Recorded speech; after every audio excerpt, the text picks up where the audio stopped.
Lagi nating naririnig ang mga bigating pangalan sa flip top. Pero paano naman yung mga tahimik lang pero halimaw sa bara? Hindi sila palaging nasa headlines pero bawat laban nila may dalang gigil, sulat at swag.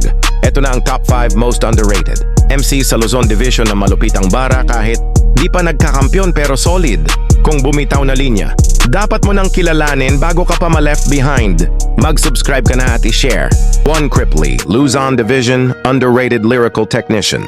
Isa siyang malupit na writer, loaded ang bara niya ng multisyllabic rhymes, schemes, and internal patterns na bihira sa casual na flip-top MC. Hindi man palaging laman ng top-tier listahan, si Cripley ay isa sa mga pinakamapanganib sa sulat. Tahimik lang, pero kapag nagsimula ng magbitaw ng linya, malalaman mong di mo siya pwedeng balewalain.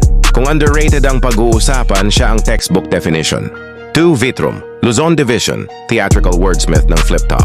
Si Vitrum ay kilala sa kanyang unique delivery, expressive performance at creative approach sa pagsulat. May pagka-spoken word ang aura, pero flip-top ready ang bars artsy pero may bangis.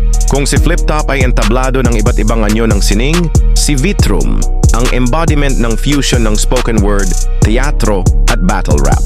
Hindi siya palaging gets ng masa, pero kung lalaliman mo ang pagtingin, marirealize mong si Vitrum ay hindi lang rapper, isa siyang artist.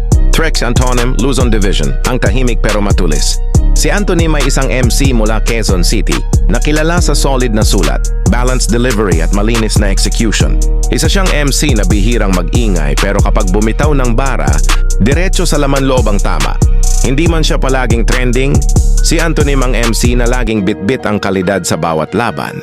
Tahimik lang pero bawat bitaw ng bara swabe, totoo at malinis. Kung may kategoryang silent killer sa flip-top, isa siya sa frontliners. 4. Cygnus, Luzon Division, isa sa mga nagkampiyon sa 2x2. Si Cygnus ay kilala sa kanyang malalim, multisyllabic at introspective na sulat. Isa siya sa mga pinaka-technically gifted MC sa Luzon pero nananatiling low-key. Bagamat hindi siya palaging nasa spotlight, respetado siya ng mga kapwa MC sa eksena, isang rapper's rapper. Hindi man siya palaging headline act, si Cygnus ay isa sa mga pinakamahusay pagdating sa disiplina sa sulat. Tahimik sa labas, pero kung himay bara ang pag-uusapan, siya ang tipo ng MC na re-replayin mo para lang mahuli ang bawat layer. Isa sa mga tunay na underrated sa Luzon. 5. MR Industria, Luzon Division, ang Makata ng kalsada.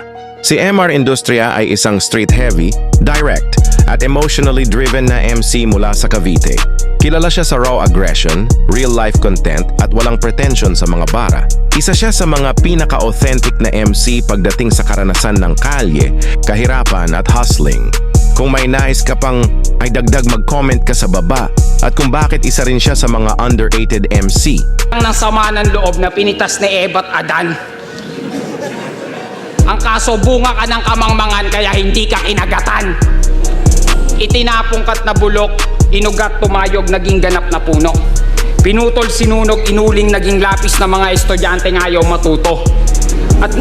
At nang dinala namin sa pagamutan ay sinapian pala ng nuno. Alam nyo na yung kung sino, hindi ko na kailangan pang ituro.